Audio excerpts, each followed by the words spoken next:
Welcome in right here to the Bobby Carpenter Show. My man Anthony Schlegel is sitting shotgun, and we are going to give you the next hour a nice little entertaining ride on a Wednesday of the things happening here in college football. Some news with Ohio State. Game time, we know it's at night, but is it locked in? Where can you find it? Well, we'll get into that a little later. We'll be joined by Jake Butt, Big Ten Network, Michigan alum. He's going to come and break in, talk about that Michigan win, what that means for the program, what game he's got this week, what it looks like, what his thoughts are on the entirety of the Big Ten as well, what he thinks about Ohio State from a guy up north. And then we're not going to be able to have our friend AJ today, Schlegs. He's out touring the James, doing some good work over there. Yeah. So doing him and the lovely Miss Laura are getting that done. Hopefully we'll be able to get him tomorrow. So we'll see kind of how that happens, because tomorrow we have Ben Stevens at the end of the show to get all of your wagers in for the weekend. Schlegs loves it because it's like you turn your head on the side and then he just pours the information right into your ear. So it's there forever. But we live in an NIL world. It's a Wednesday, so we're a couple days away from games, a couple days away from the start of the next games, kind of right in that middle week sweet spot. You know, there's a lot of coaches sound coming up. You know, I can talk a little bit. Ryan Day, how he's never feels comfortable. We'll get into that later. But there's an interesting story when you start talking about NIL. And this is the problem, Schlegs, with the NIL collectives and where we're at. And for people that are like, they don't want to formalize it with the university. Like, a lot of schools want to formalize it. There's a lot of players that want to formalize it. And this doesn't mean they have to be employees. This doesn't mean they have to have a union. They could have some sort of organization. They can be paid as 1099 subcontractors. But in doing that, you can have a contract and you can formalize these agreements. Okay, you're not just shacking up, Schlegs. Eventually you're married and you have responsibilities and everything else that comes with it.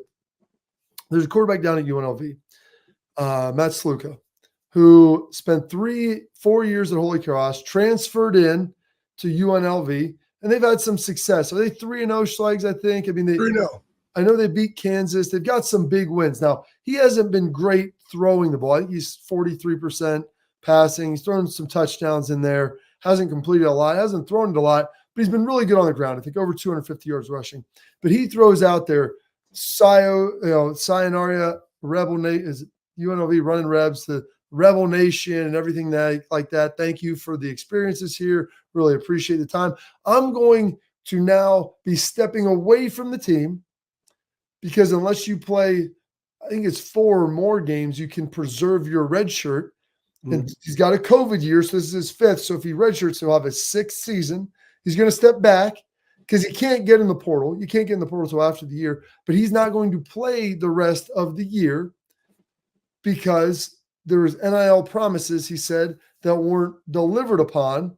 And because of that, he wants to preserve this year and be able to go somewhere else and play the following year. Now, is this guy an NFL player? Probably not. We're not talking about $1 million or $500,000. We're talking about dollars requisite with his demand. I was initially thinking like 50 to 100 grand. And we'll get the rest of the story out here, Schlegs, as we kind of outline this. But he says that. As we go to the next piece of the story, as it evolves, thinking, okay, well, that seems like it's true. There was promises made. There's really no formal official contract oftentimes before you commit, because it can't be, quote, a pay-for-play situation. But then the university rebuts it in their tweet. And this all came out like throughout the middle of the night because he's out west. So, it's breaking at 9, 10, 11 o'clock out there. It's coming up here where then the university says, hey, we fulfilled all obligations. We paid him. We did everything we were supposed to do and took care of him. All right, well, now we got a little bit of a he said, she said situation. Well, what's right? What's wrong? What did they commit to? What did they pay him? They said they paid him everything. Well, plot thickens even more. He came out and said, no, they didn't pay me. They promised me this. We tried to formalize it. And I'll give you some nuggets, like, before I let you react. Give me some nuggets. So I believe Cromartie is his attorney or his agent, but Pete Thamel was reporting this, that former UNLV quarterback Matt Sluka's NIL representation, Cromartie, said that he told ESPN he was verbally promised a minimum of $100,000 from a UNLV assistant coach for transferring there. None of that money was paid. When Sluka enrolled, Cromartie made multiple efforts with the staff and with the collective to get the contract formalized. said the school and the collective came back with a contract, not of $100,000 Schlegs, but of $3,000 per month for the next 4 months, $88,000 less than he was supposed to get. The only money Sluka ever received from UNLV through this was the $3,000 relocation stipend for his move. There was never an ask for more money because that's what the university said. Hey, he doubled down Schlegs. They were winning. They're 3-0. He went to ask for more dollars than the initial amount that was promised up front. When that didn't come through, he evaluated his options, which means he probably looked around and said, hey, I can probably get $100,000 from someone next year, maybe $200,000. I'll save this season and I'll go play. I don't blame the guy. He's probably not an NFL player. And because of that, then you know what? He probably needs to do what's best if they didn't come through on their promises. Man, Bob, there's a lot. And the reason I was looking down at my phone is kind of like I just randomly found this great Outkast song, 𝗟𝗓𝗘 Dopalicious, right? I was listening to it on the plane, saw it on a Crown commercial. I was like, I know that's Outkast, but that's really the situation that we have going on right here. When you, and again, with NIL, non-contract base, we look at the fact that your roster can flip twice a year, beginning right after this season and then also after spring football. Guys can transfer out, which is absolutely things. And then the promises not being official. The school saying that they paid for it. He's saying, I never received anything. They haven't lived up to any of their stuff. And this goes back to even in recruiting, even in scholarships. People over promise scholarships and then take them back from kids. Guys, that happens. So, you know, I've been reading the comments, man. You know, it's like he beat Ohio State in Texas. Like, no, he knows exactly where he's at. He's at UNLV. He went from Holy Cross. Right now, I'm leaning toward the player on this because you haven't, like, this is the only time he's going to be able to generate revenue for himself moving forward. But hard to work for somebody that promised you something and then never deliver that. And then they keep kicking the can. Hey, we're going to pay you in game checks. Or, I mean, you got promised $100,000 and now they're paying you going to pay you 12. But the only part of that you received was the relocation fee. Like, that's it. So we still don't know all of the facts, but I'm going to lean more toward the player. And then I heard people talking about he's quitting on his team. Guys, that's tough. That's real because I'm sure he really enjoys his teammates. He's the quarterback. He's leader. Having success. Yes. Like, he doesn't want to leave. I'm sure this wasn't a decision he came to lightly by any stretch. And the best comment that I saw, Bob, if you go somewhere, Bob, no, I love comments. I love comments. I love comments. I answered a comment on the deal. We should probably get into that on the YouTube from yesterday, Bob. But here's the thing, guys. If you went, and now again, somebody offered you a salary, Bob. You're on the radio a lot. Somebody said, hey, Bob, we want you to come do the morning juice this year. You've been on it for 4.5 years. We want you to come on this year, and we're going to pay you $100,000 to do the morning juice. And they come around like, you know what? Hey, because of finances and because of the economy and the inflation and how now bread costs $5 and all these different things, we can only pay you $3,000 a month. That looks very different than the $100,000 promised. And then you're going to go back to them like, hey, guys, listen, I want to be here. I love my teammates. I love working with Beam and Shark. I absolutely enjoy it. It's great for my quality of life and my time and my day. I can't do it. I'm going to walk away. That doesn't mean that you don't love Beam and Shark. It's just the fact that they're not holding up to their end of the bargain, and you have been. So, and again, why do they probably go get, a representative? Because they're kind of helpless. Like, they have no legal stature in this. Like, they're trying to have somebody else that goes between and can mediate, this process for them to come to a conclusion that all parties are good with, so we can continue to move forward and play football games. And then when that doesn't happen, hey, I played 3 games. I'm going to have a redshirt year. I'll go somewhere else. Sucks. Matter of fact, we're not even thinking about this. It sucks for him. Yeah. Because now he has to go to a completely different offseason program, a completely different set of teammates, completely different set of coaches, completely different, playbook. Yep. It's not like he wants to do that. He would rather do it here. He's having success there at UNLV. So that's the hardest thing and why I'm leaning more toward what they're saying. Well, and there becomes a problem because if he doesn't do it now, then he never gets that year. So you have to make the decision at some point. As soon as you exhaust your eligibility, you can't do it. Then you're in trouble and you won't be able to move. You won't have that eligibility. And here's the easy thing. Like, listen, I guarantee I'm guessing that there's probably text and correspondence from that assistant coach saying that.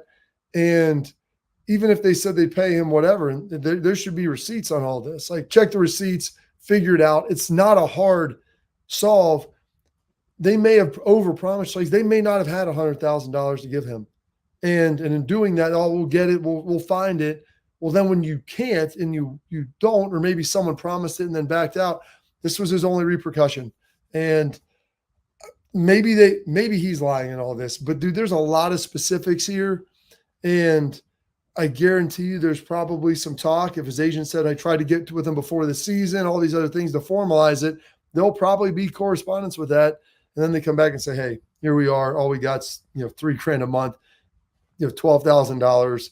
And we're not, by the way, we haven't paid you that yet. So my wild story, this is why, Schlegs, all these things need to be formalized, written down. And so you don't have these issues anymore that you ultimately have to deal with. But one issue you don't want to have to deal with, Schlegs, is your mouth and your mind. Attention, parents. I want to tell you about something to protect both of them. What matters most with X Sports mouth guards, trusted by professional athletes and designed by NHL team dentists. X Sport mouth guards are scientifically proven to absorb high-impact hits, protecting both your teeth and your brain. X Sport mouth guards feature 3 layers of advanced protection, including the patented use of carbon fiber that's custom fit. It's 3D printed to your smile. That means more protection, better performance, maximum comfort, clear communication, so you can focus on your game, not on your gear. Folks, do not take chances with this. Schlegs, I didn't have this stuff around. It's out here now. Go to xsportguards.com/Bobby. Save 15% on these fantastic pieces of equipment. Export, protect what matters most. Jake Butt, Michigan alum, Big Ten Network, up next.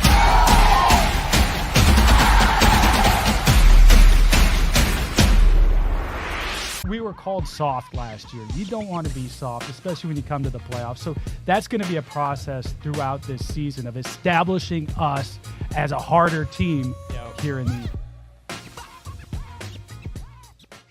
I'm Garage Beer, and this is Bobby Carpenter. Garage Beer. Beer-flavored beer. Beef with an F? Okay, my bad. It's crisp and cool, and it doesn't taste like... I'm Bobby Carpenter. I drink in garages because my wife says I don't belong inside. If you like a cold breeze on your bag, drink Garage Beer. It's American, and so can you. Garage Beer. Beer-flavored beer. I don't buy into this nonsense, this conspiracy nonsense that he's got his money and he's dogging it. That's ridiculous.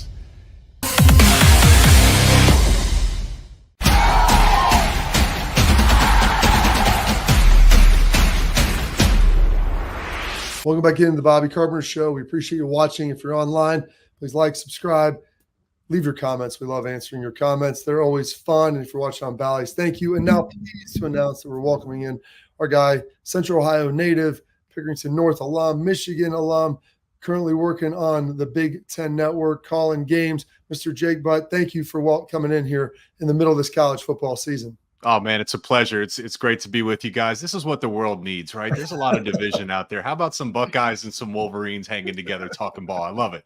Absolutely. I don't know if you heard in the prior segment, we were talking about the Matt Schlegel story out of UNLV. I don't know how much you've got a chance to see that. I know it broke kind of late last night. Kind of your initial thoughts, when you heard that come out. So I think that the initial thing I had heard is that he was holding out to ask for more money, and I was like, let me make sure. I wanted to do some digging. I think, Anthony, you were talking about it where it sounds like there was some promises that were made that may not have been lived up to. Like, there's two sides to every story here.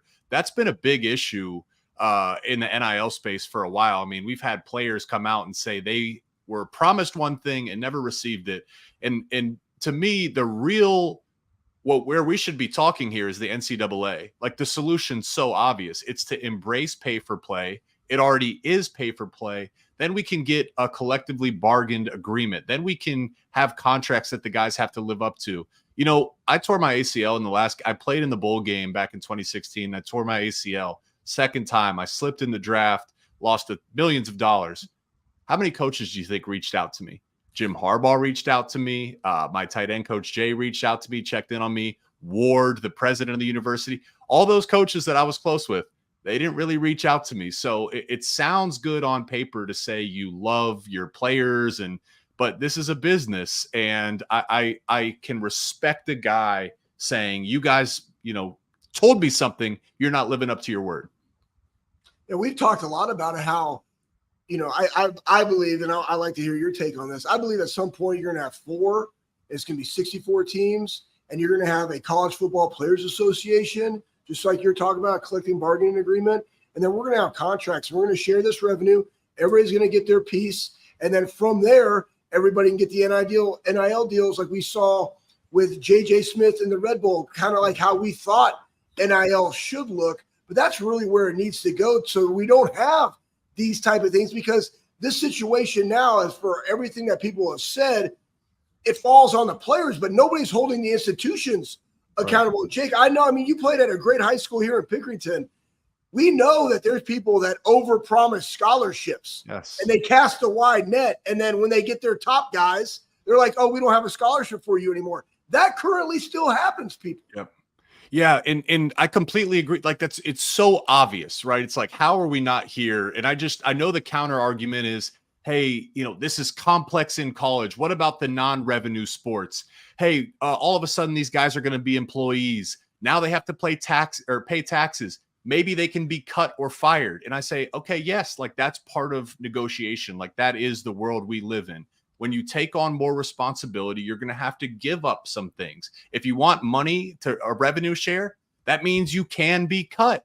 That's not a reason to not go forward with this. It is really messy right now, and you just need structure. When we talk to coaches, like, the number one thing they talk about is how much gray area there really is. It's not clearly defined. You guys know this as ball players.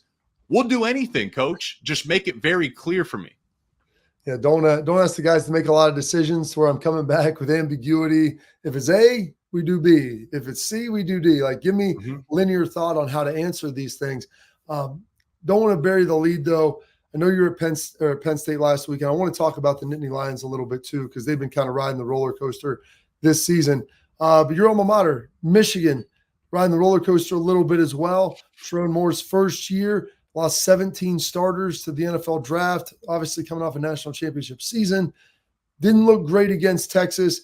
Make the move to go to Alex Orji. Maybe not the greatest passer in the world, but they're able to essentially bully ball USC at home. Is that a recipe you think that can travel? And can they add some pieces to that to continue to expand it? Yeah. First off, that was a huge win for that team. Yeah. When you think about the ripple effects, and I know, Bob, you and I had talked before it in the narrative, there was real concern about what this season was going to be for Michigan. So for them to win in that way, it feels like everything's changed. Can they win playing like that throughout the rest of the season? Yes, they can. But the problem is your margin for error is so slim. The defense played nearly perfect. That defensive line, to expect that production from the D-line every single week, they'll play good. They'll be dominant. That was an unbelievable performance. They have got to get something out of the passing game at some level to compete with. They're playing Ohio State. They're playing Oregon, obviously.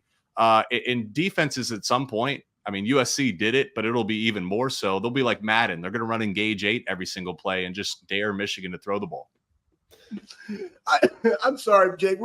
This just popped into my brain. This is what happens when you just got guys being dudes. But I got Jake Butt, and then, you got Loveland and you got Orji, right? Sounds like a Diddy party over there. But the thing is this, like, their passing game will open up more when you get Loveland back. Like, that's the other thing, too. He's the safety net. You know what I'm saying? Especially when the guy doesn't have a ton of confidence going downfield. He just adds that other threat. How big will he be on that impact when he gets back?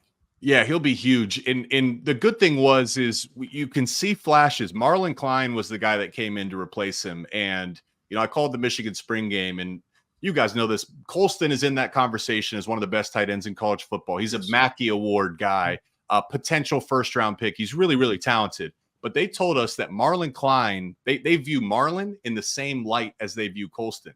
This guy came in from Germany, just started playing football halfway through his high school career. He ran a 10,800-meter dash, okay? He can fly, absolutely fly, and he's strong.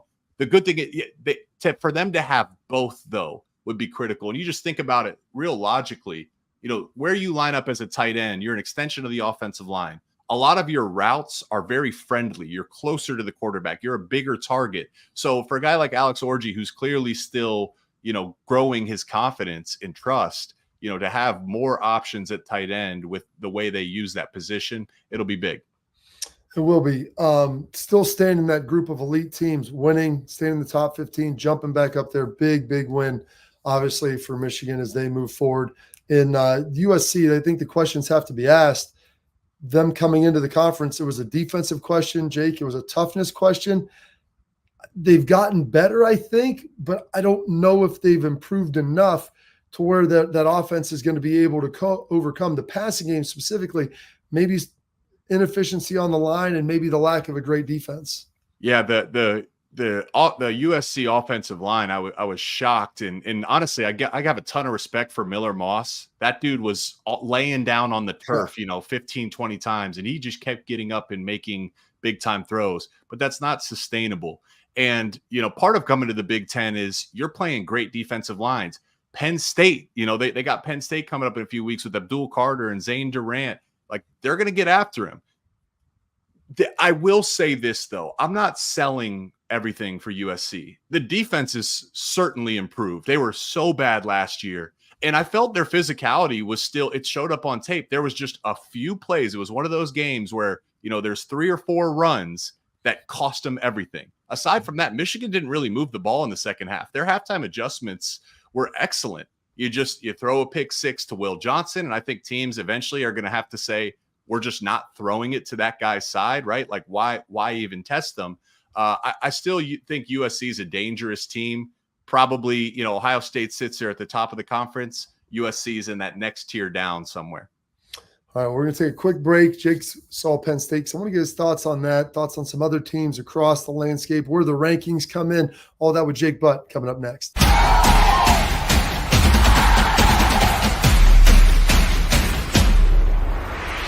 Well, how do they know I'm doing this? Did somebody leak this out? It's social media. Oh. That's the way social media works now. I thought maybe you were just running that yap.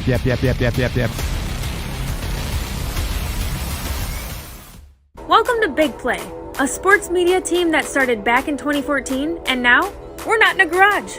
Look at us, incorporating some of Cleveland's favorite sports personalities, bringing you fun and compelling content from downtown Cleveland. Coming to you live from the shores of Lake Erie and Burke Lakefront Airport, join Team Big Play for all the best sports talk in Ohio.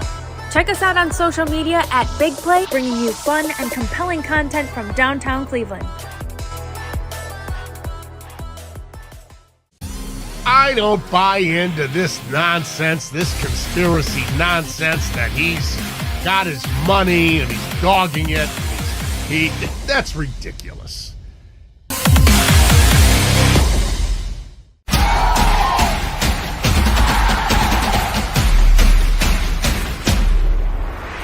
Welcome back into the show. Still here with our guy, Jake Butt. Just broke down a little bit of Michigan-USC, how both of those teams looked this weekend. You had the privilege of calling Penn State last week and watched them, look good against West Virginia. Bowling Green's taking them to the wires. I'm sure you watched that game in preparation.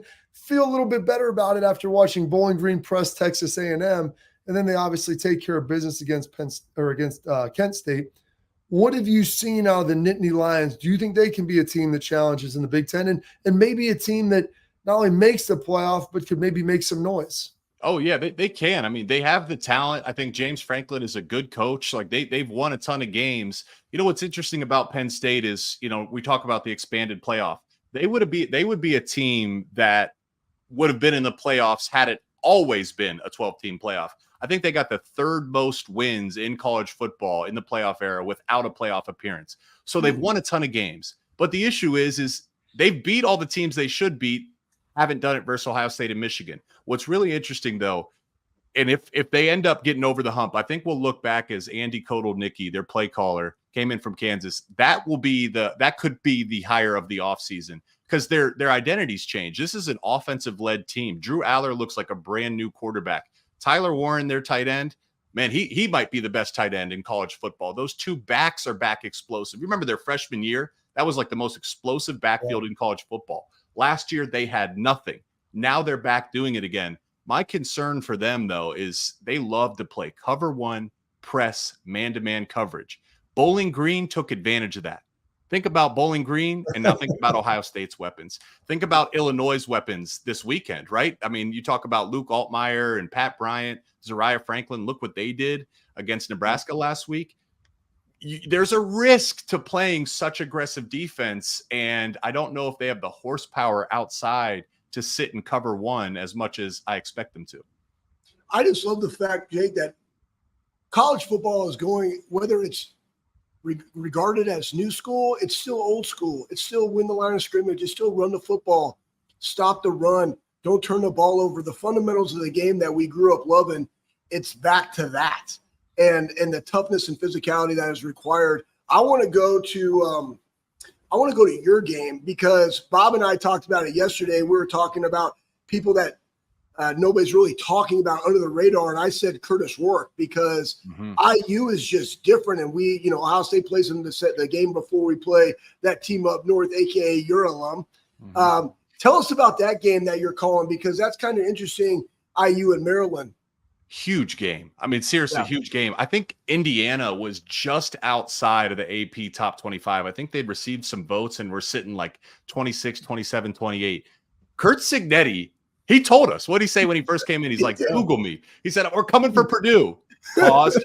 And you know what? We're coming for Ohio State and Michigan while we're at it, And I think as the season goes on, good teams take on the identity of their coach. Indiana is playing with like confidence and conviction. This guy, Curtis Rourke, transferring in from Ohio, like I get it. Dylan Gabriel, Drew Aller, right? We'll talk about the best quarterbacks in the conference. Statistically, though, Curtis Rourke has to be in that conversation. This team is fundamentally sound. You guys would love breaking down the all 22. That's a good football team. On the flip side, in comes Maryland, and they got a quarterback in Billy Edwards and a receiver in Ty Felton that I think also statistically have been the best quarterback wide receiver duo all season. Ty Felton is leading the Big Ten in all major receiving categories. So this is going to be a fun game to call. A ton of offense, great quarterbacks, great weapons. And what if Indiana wins? What if you look at their schedule? I don't know if you guys have checked out their schedule. It is very, very manageable. They're a team that can make some noise. So Indiana's made this push. And I was looking before the year, like outside of kind of the top teams, the big brands. I thought Rutgers, I thought Nebraska, possibly Illinois. I want to throw Indiana into this. When you look at those four teams and maybe even Wisconsin, like how do you break that kind of second tier of Big Ten schools that are kind of hovering in the middle? But I think maybe one or two of them could end up being 9-win teams. Yeah, I can start with, I just don't think Wisconsin's there yet. I still think they have some, that was such a huge transformation going from their offensive identity to the air raid. And it's taken some time, man. I think they're still struggling to find their identity. But then you talk about Indiana, you talk about Illinois, Rutgers. Nebraska was in that conversation, just a gut-wrenching loss. But gosh, they had the chance to win. Raiola had the chance to win. The field goal kicker had a chance to win. So you have to acknowledge, Illinois right now is two of the best wins in the conference. You beat Kansas, and man, did you look good. Then you go on the road Friday. That they shut down classes. That environment was juiced up, and Illinois won. I love both their coordinators too. I thought their play caller Barry Lunny Jr. He won the chess match versus Tony White, Nebraska's defensive coordinator. As it applies, this weekend's going to reveal a ton. Okay, we talked about Indiana, Maryland. Rutgers hosts Washington. Yeah. Washington's identity, it's been offense, but they hired Steve Belichick. They're a defensive-led team this year. Rutgers really dominated Virginia Tech. They almost beat themselves with some play calls and some turnovers. You look at their PFF grades, some of the highest graded offensive linemen, of course, Kyle Monangai. They got this quarterback, Callie McManus. He transferred over from Minnesota. It's a different quarterback. It is amazing what systems can do. I mean, shoot, Will Howard as well, right? Yeah. He's a different quarterback. This team is much more balanced and much more experienced. This weekend is going to be extremely, extremely revealing. The winner of Washington and Rutgers, we could throw Washington in there as well to that next tier. The winner of Indiana, Maryland, we'll learn a lot come Sunday. Yeah, and then you also got Illinois, Penn State. I mean, you got some. Who do you got? Who do you got right now? You got Illinois, Penn State. You're calling the Maryland, Indiana game. You got the Rutgers, Washington game. Those three right there. Boom. Jake Butt. Who you taking? Man, you see maybe don't say the one that you're calling. Yeah. But did you see the line? Penn State's favored by 17.5 right now. Did you guys catch that? That's crazy. I can't. That just seems. But then again, it's like, what does Vegas know? I know all the money was on USC last weekend to win and cover, and then Michigan won. 17.5 seems crazy. It feels like the easy pick there is to take Illinois. If I'm talking about winning, I mean, gosh, the emotional roller coaster, you're most vulnerable after a big emotional win. So they win on the road against Nebraska. They got to go home. Now they're traveling back to Happy Valley. James Franklin says whiteout energy, which means basically whatever that means. I'd probably take Penn State to win that. And Rutgers, I want to see Shiano. I want to see him succeed, man. Yeah. Like, talk about doing more with less. Like, he calls that like what does he call it? A developmental program. So that means when you have a veteran team, the development has to come together. So this is the year for him there. I also played for Jed Fish, though, Washington's coach back at Michigan.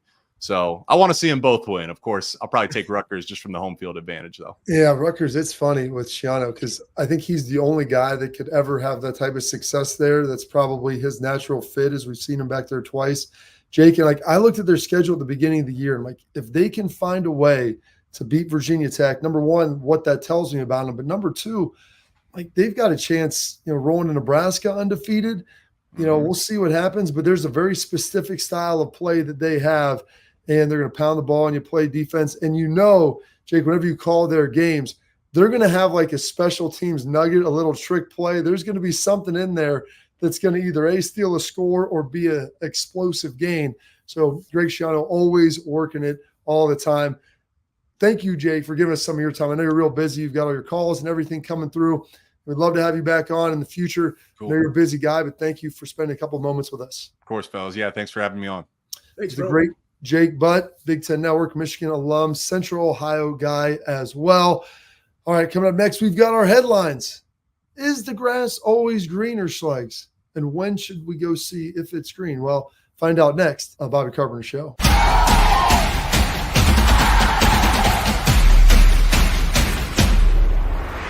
We were called soft last year. You don't want to be soft, especially when you come to the playoffs. So that's going to be a process throughout this season of establishing us as a harder team here in the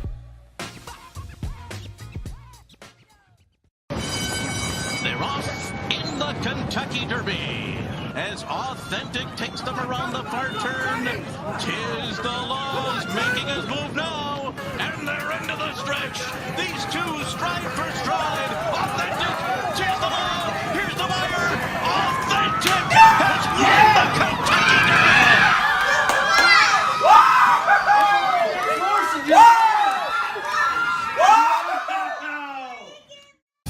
I don't buy into this nonsense, this conspiracy nonsense that he's got his money and he's dogging it. That's ridiculous.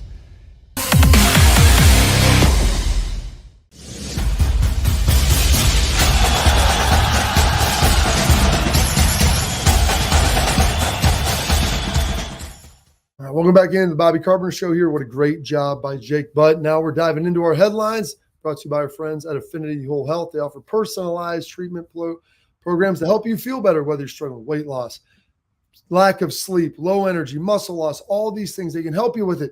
Affinity provides expert guidance to help you safely reach those health goals. They've got all of Ohio covered, folks. Cleveland, Cincinnati, or Cleveland, Columbus, also Indy, Chicago. If you're out of town, they're here for you. Set up a free consultation by going to affinityWholeHealth.com. That is affinityWholeHealth.com. Make that decision. I did, and I feel great for it. All right, Schlegs. Ohio State was playing at 7 o'clock. Okay. In Michigan State, East Lansing, until they weren't. They came out. I don't know if it was the Big Ten. I don't know. Networks, whatever. But ultimately, it was changed, and now it will be kicking off at 7:30. So just a programming note for everybody out there. As you sit there and listen and you're watching and trying to figure out what's going on, it's going to be at 7:30. So you can tune in early. It'll be streamed on the Peacock. So if you have that, great. If you don't, well, I'm sorry to tell you, you're going to have to buy it or go to a friend's house or head to an establishment or maybe you can get some of those illegal streams that Schleg's been talking so much about it.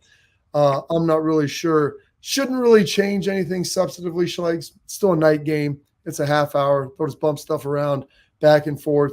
I like that. 7 would have been great because the game would have probably been over by about 10:30. Then you could have chilled, relaxed, maybe dove into another game or so because there are going to be some big, huge night games this week that we're going to get into. So ideally, Ohio State takes care of business in a big way pretty early on because you have Arizona, Utah, which is a late night kick. But then you also have Illinois, Penn State, which I love, Georgia, Alabama out there as well. So another couple of big games that are going to be in the evening. So hopefully they'll be able to take care of it. Now, we talked about Matt Schlegel of UNLV dipping out on his team because, hey, they didn't pay. They made promises. Maybe they didn't keep them. We're still learning both sides. UNLV said they did. Schlegel seems like he's got some pretty in-depth and detailed timeline of events. So we'll kind of see what happens there. But there was a big push made, Schlegs, about the grass being always greener. I believe this is at Idaho, which Idaho you could argue is a developmental program as well. And people leave there. They're going to come. They're going to get developed. They're going to go there and hopefully get a big NIL deal going somewhere else if they're really good. But their coach had a unique pitch. Like, don't always take the first offer. The grass is greener, but wait, Schlegs, until it's fully green, Pat, if we want to throw this up. Process, you often hear the grass isn't always greener. Idaho coach Jason Eck, who almost beat Oregon after an offseason in which some of his talent got poached by bigger programs, has a twist on that saying for guys in his program thinking about transferring. Wait until the grass gets greener. He told Bruce Feldman his pitches, stay one more year here, and then you might be able to get $500,000 from a Power 4 school. Don't just jump for $100,000. It's honestly a great pitch. Coach Eck's quarterback from last year, Giovanni McCoy, was a Walter Payton Award finalist. That's the Heisman for the FCS. He transferred to Oregon State this year and found himself in a tight quarterback competition. Say he stays, and say Idaho finishes again in the top 10, and McCoy throws for another 2,900 yards. Do you think the collective in Corvallis is going to be his best offer? I love the Beavs, but of course not. Making it even more complicated, if you do get the bag from a Power 4 school, you risk your production not being the same at the new spot. Take Oregon State's offense from last year. Last year, Salas Bolden had a top 10 receiving grade in the conference. Week 1 this year at his new school, Texas, 1 catch for 5 yards. Week 2 versus Michigan, no catches. Last year, DJU had 8.3 yards per attempt and set a career high in yards. First 2 games at his new school, Florida State, 6.7 yards per attempt. Listen, I'll never hate on someone for getting theirs and making the right decision for them. I just thought Coach Eck brought up a good point that I haven't heard people talk about in the transfer portal era. You can wait until the grass gets greener. I love it. I love Coach Eck at Idaho right there, Schlegs. Making sure, like, wait until the grass is green. Wait until you are ready to make that move. Make sure it's a good situation because money isn't the be-all of everything in these. You've got to make certain that you're making the best decision for your future production as well. And here's the thing, guys, like, you don't know, Bob, right? So, I mean, time is finite. You potentially get injured, right? And maybe that $100,000 is like something that you need. We don't know people's family situations. That's why I think every case is owned to the players. So I don't want to, there is no right or wrong in whether you should leave or not leave or stay. This point is really, honestly, I think it bodes well for Ohio State and how we can look at where they are this season and guys deciding to stay. Hey, you know what? I can make some money through the collectives and NIL, continue to get developed by the best coaching staff in the country, enhance my draft stock. Oh, by the way, getting to play with teammates that I love for a purpose that is meaningful to me. So the grass, you're making the grass greener, right? But you still, let's not kid ourselves. Like, you still always, every time you go out there, you risk the potential of finishing your career because it's a collision sport, Bob, right? So I think it's this. I think every situation is independent of itself. I do believe that waiting to be developed gives you a better opportunity of when you do get that situation, you can compete at a high level. You also need to understand the circumstances. And now that guy threw out a lot of nuggets, a lot of stats. I'll tell you this, Bob. I came to Ohio State, and it was you, Mike D'Andrea, AJ Hawk, and a bunch of other guys, right? They're like, why would you want to go there? Like, why wouldn't you want to come here? I simply chose Ohio State because you're the best wings. I loved I loved you guys. Like, you guys are the most similar people that from my brotherhood that was at the Air Force Academy. I love the coaching staff. I love the way that Ohio State played defense. And I wanted to go be competitive with the best in the country. And that's why I chose to go there. And whether you start or you don't, it's about knowing why you're going there. If it is about the dollars, you're just going to be disgruntled in this situation. So my thing is this, like, I thought I got developed at Ohio State. I needed a lot of development when I came to at Air Force and when I came to Ohio State. Well, you got caught in that portal, Schlegs, that portal of wings and butt heavies, whatever else what video powerlifting. The powerlifting. What video game were you playing? Like No, man, I didn't play video game. I just lifted heavy amounts of iron, lots of wings with extra ranch, butt heavies. The next thing you know, you walk in and you're like, hey, look at our new nose guard. No, I play linebacker, coach. Like, for real, you weigh 260? Yeah, that's too much. Anyways, I digress. You may have shaved. Yeah, probably. You shaved 5 pounds off it. Probably. I took that. I made that one. But I will say you throw the goatee back, that big meaty goatee again? It was amazing. No, it wouldn't look good on my face. My face is much slender than it was back then. But I would say this. Guys, you guys got to think about this as like business, right? We have different value propositions that we can have when we talk to athletes or even in the program. But you have to deliver upon them. And the number one thing is, and to Jake's point, man, it's about the relationship. And do you really care about these guys? That's why I coached, because I loved the players. I loved the development aspect. I always thought like our job is the extrapolator of greatness. Ooh. And that's my platform. That's how God made me. That's why I loved the profession. But guys, like, don't get on players when they make business decisions or have certain things, because you're making the same business. I know you and I don't, Bob, because we played, I've coached, I've seen it in all areas. I've coached in the NFL, coached in college, played in the NFL. I've seen it all. I've seen different things. And so all I know is this, all these guys are making decisions predicated just like everybody else out there. When you're trying to go get another job that makes more money, et cetera, you're making the same decisions for your family. I do like the value prop of continue to stay, continue to get developed, let it show, understand that there is a risk with that through injury. But if you do, it potentially will be greener for you. That's all. There you go. All you know is pain. All you feel is rain. Tailgate talk coming up next on the Bobby Carpenter Show.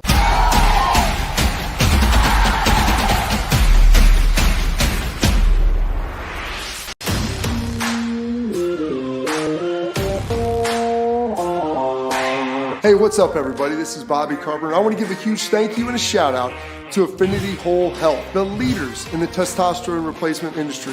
I've been on a testosterone replacement program for a few years right now, and I've got to tell you, it's been an absolute game changer. Affinity Whole Health has allowed me to be the best version of myself, both mentally and physically. I loved how easy it was to get started. I booked my free consultation, met with my prescriber, checked my numbers, and Affinity Whole Health designed a program that was customized to fit my needs. So I'm telling you guys, if you have low energy, you want to get rid of that spare tire around the waist or take it to the next level in the bedroom, Affinity Whole Health is the place to get started. So don't wait any longer. 5 minutes of your time, book your free consultation. You're going to love the way you feel.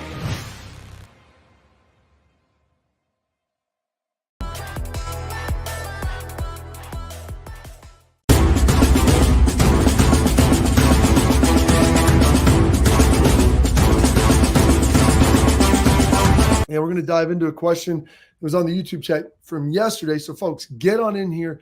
Give us some nuggets. We love to answer them. Timothy Cunningham 39-83. But you have to stop the run every time. How have the Buckeyes fared in that lately? They have to step it up this year, be better all around both sides of the ball. Haven't really shown much so far. Haven't played any big teams. Struggled in the first half in 2 of the games. Cannot do that from here on with better teams. Need to wake up. Been given too much hype for not seeing a lot from them so far. It's like you responded to this, so I'm going to allow you to respond now vocally and not just with a written word. Well, I mean, here's the response. Like, what are we watching? And I appreciate his question because that's the question that you get probably from normal fans. Like, you just have I believe that people have an unrealistic view of performance. And yeah, 14 points to Marshall. It's not what the defense wanted. They didn't give any defensive player of the week awards. But then you go look at, 4 plays over 40 yards, big explosive plays. You look at the running game, the production from that. You look at Will Howard and how he's been able to handle the football, not turnover. He did have the 1 interception, but then defensively started very fast in the first game against Akron. Offense did not. 17-3 at half. Boom. Western Michigan, blowout city. Then Marshall went down, put a really good drive together, guys, right? And there were some opportunities, but it's 28-14 at half.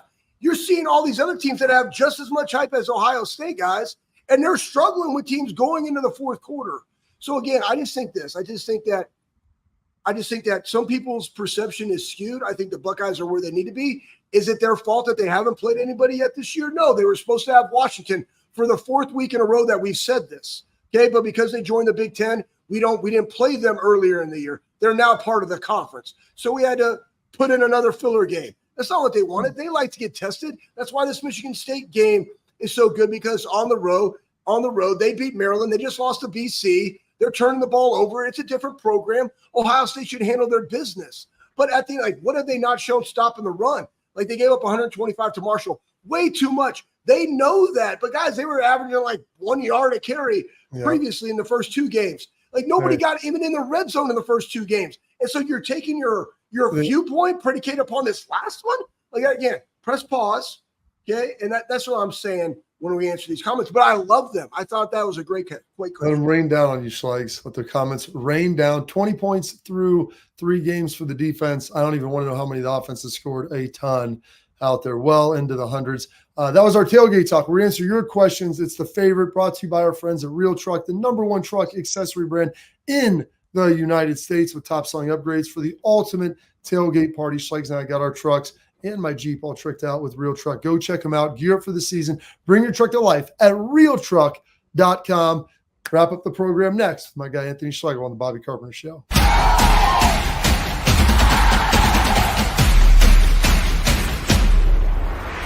We were called soft last year. You don't want to be soft, especially when you come to the playoffs. So that's going to be a process throughout this season of establishing us as a harder team here in the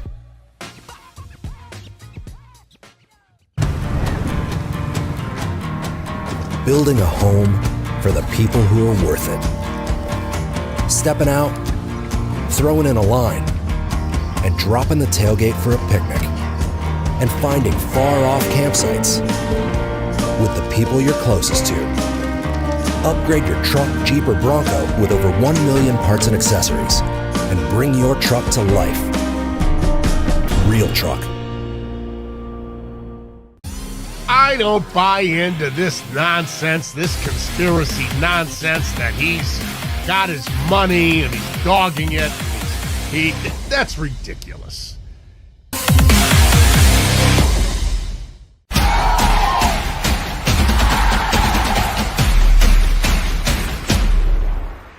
Schlegs, in your final 30 seconds here, I mean, you want to have some more thoughts about growing that goatee back out, because I think the world needs to see it.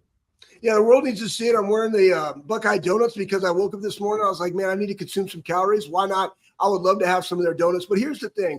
I just want everybody to step back for a second, digest all the information before we jump to conclusions, especially about what's going on at UNLV. The system is flawed. It needs to be fixed. It could be fixed by the NCAA. They have chose not to. We need a governing body. It's a great example. I'm happy that this happened because we need to get it remedied.